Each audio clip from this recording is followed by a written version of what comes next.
Bueno, mi gente, happy to see you guys again. I am back up online thanks to a contributor, Chris.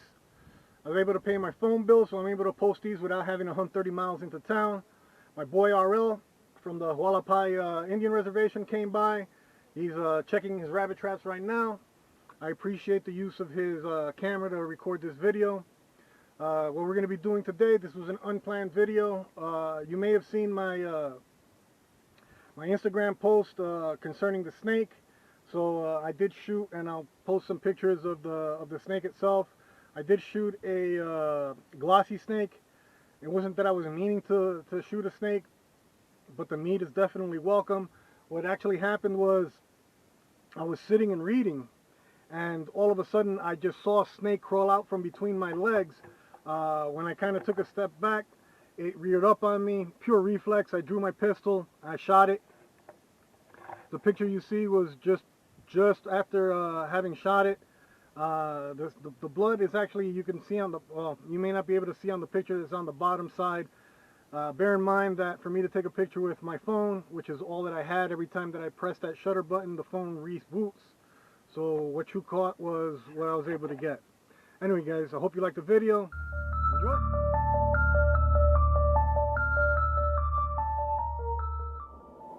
Alright guys, so what we have here is a glossy snake mixture. I have this, it's been soaking for the last few hours in a mix of evaporated milk, butter, and garlic that have been simmered until the butter actually melts. Then I added some salt, some pepper, and a little bit of adobo mix, seasoning mix in here. This has been marinating for at least 3 to 4 hours now. And what we're doing is we got our oil heating up here, and that's almost up to temp. So what we're going to do is we're going to go ahead and bread the snake and toss it into the oil prior to eating. Okay, so I've gone ahead and drained the liquid. I go ahead and reuse the same baggie and add the breadcrumbs. Again, a shout out to my boy RL, who's allowing me the use of his camera to record this.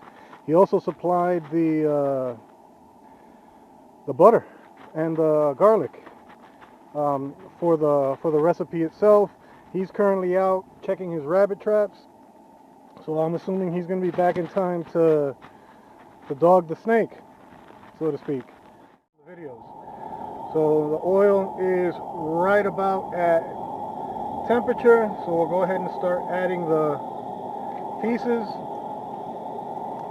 I want to slowly add them on there. We don't want to rob all of the heat and prevent them from cooking. I did previously cut these into small sections just to make it easier and make it quicker for them to actually cook.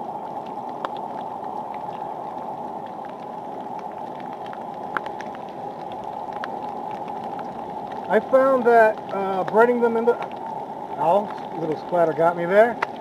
Ow. I found that adding them, that breading them in the same baggie that I actually soaked them in tends to work a lot better than transferring them into a whole different, into something else to go ahead and try to bread them. This is a lot neater,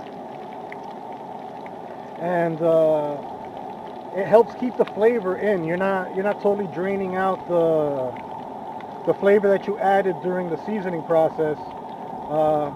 During the not the seasoning process, during the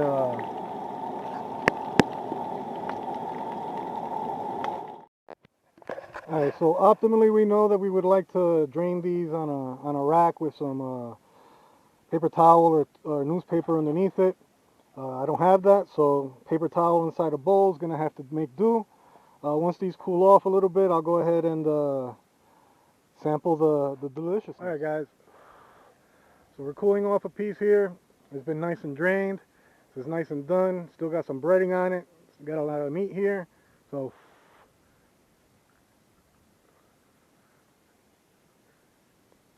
thing with snake is a lot of people don't realize that there's still bones there. You want to eat around the bones, and oh my God,